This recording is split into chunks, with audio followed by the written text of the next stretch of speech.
नमस्कार।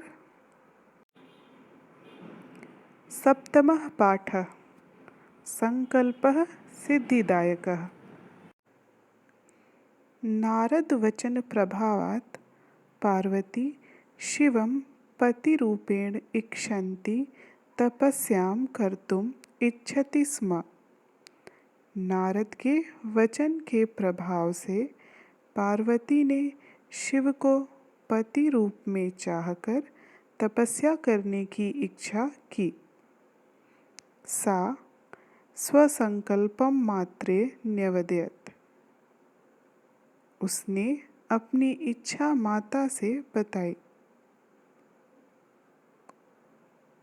तच्छ्रुत्वा पार्वत्याः माता चिंताकुला अभवत्। यह सुनकर पार्वती की माता चिंता से व्याकुल हो गई। पुत्र्याः कोमलतनुं दृष्ट्वा जननी आदिशत। पुत्री के कोमल शरीर को देखकर माता ने आदेश दिया, वत्से क्व कठिनं तपः क्व च तव कोमलं शरीरम। पुत्री, कहाँ तो कठिन तप और कहाँ तुम्हारा कोमल शरीर। कथम आतपात शीतात वा आत्मानं रक्षिष्यसि। गर्मी और सर्दी से अपनी रक्षा कैसे करोगी। तर्हि तपः मा चर।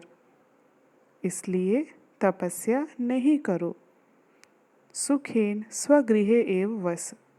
सुख से अपने घर पर ही रहो। अत्रैव व्रतादिकं कुरु। यहीं पर व्रत आदि करो।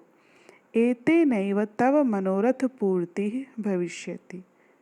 उसी से तुम्हारी मनोकामना पूरी हो जाएगी। परंतु पार्वती अकथयत। परंतु पार्वती ने कहा, अम्ब शिवं पतिरूपेण प्राप्तुं तपस्यामेव करिष्यामि इति मे संकल्पः। माता, शिव को पति रूप में पाने के लिए तपस्या ही करूँगी, यह मेरा संकल्प है। ईश्वरः मम रक्षां करिष्यति। ईश्वर मेरी रक्षा करेंगे। तपस्यार्थं कोऽपि न गृहे वसति। तपस्या के लिए कोई भी घर पर नहीं रहता है। एवं उक्त्वा दृढ़निश्चया सा पितृगृहं परित्यज्य कानने निर्मितां स्वपर्णकुटीम् अगच्छत्। ऐसा कहकर दृढ़ निश्चय वाली वह पिता के घर को छोड़कर वन में अपनी पत्तों की कुटी को चली गई। शिवम च अनन्य मनसा अपूजयत। और शिव की पूरे मन से पूजा की। चिरम तपस्याम च समाचरत। चिरकाल तक तपस्या की। कानने हिंस्राः पशवः विचरन्ति स्म। वन में हिंसक पशु विचरण करते थे, तथापि पार्वती निर्भया वसति स्म। फिर भी पार्वती निर्भय होकर रहती थी। यतो ही निर्भयं जनम ईश्वरः स्वयमेव रक्षति। क्योंकि निर्भय लोगों की ईश्वर स्वयं ही रक्षा करते हैं।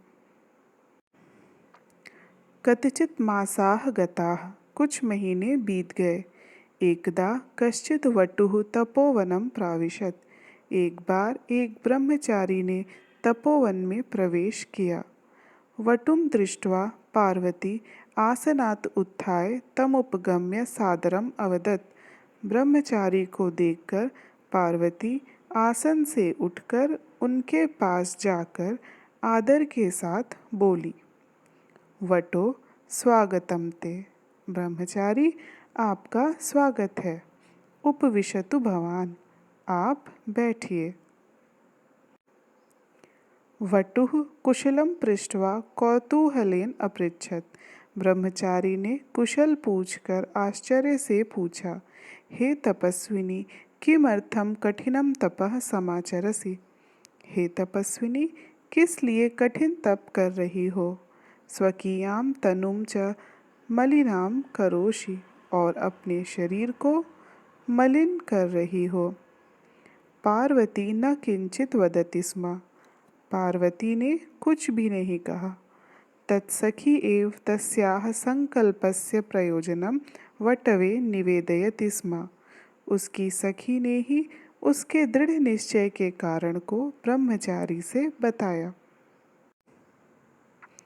तत् श्रुत्वा वटुः अपृच्छत्। वह सुनकर ब्रह्मचारी बोला, अयि पार्वती, हे पार्वती, किम सत्यमेव त्वं शिवं प्रतिम इच्छसि? क्या सच में तुम शिव को पति रूप में चाहती हो? यो ही अशिवम चरति शमशाने वसति, जो अमंगल करता है शमशान में रहता है। यस्य त्रीणि नेत्राणि यस्य वसनम गज चर्म, जिसके 3 नेत्र हैं, जिसका वस्त्र हाथी की खाल है। यस्य अंगरागः चिताभस्म, यस्य परिजनाश्च भूतगणाः, जिसके शरीर का लेप चिता की भस्म है, जिसके सेवक भूतों का समूह है। किम तमेव शिवम पतिम इच्छसि? क्या उसी शिव को पति रूप में चाहती हो? शिव निंदाम श्रुत्वा पार्वती क्रुद्धा जाता। शिव निंदा सुनकर पार्वती क्रोधित हो गई। सा अवदत्, वो बोली, अपसर अरे वाचाल, त्वं महेश्वरस्य परमार्थस्वरूपमेव न जानासि। ओ बातूनी, दूर हटो, तुम महेश्वर के परमार्थ स्वरूप को जानते ही नहीं। जनाः अनादिकालात् संकल्प सिद्धये शिवमेव पूजयन्ति।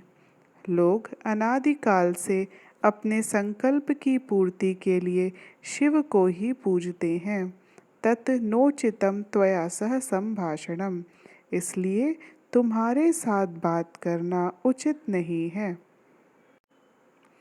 एवं उक्त्वा यदा सा प्रस्थानाय उद्यता, यह कहकर जब वह जाने को तैयार होती हैं, तावदेव शिवः वटोः रूपं परित्यज्य तस्याः मार्गम अवरुद्ध्य अवदत्। उसी समय शिव ब्रह्मचारी का रूप छोड़कर उनके मार्ग को रोककर बोले, पार्वती, प्रीतो अस्मि तव संकल्पेन तपस्या च। पार्वती, तुम्हारे संकल्प और तपस्या से मैं प्रसन्न हूँ। धन्यवाद।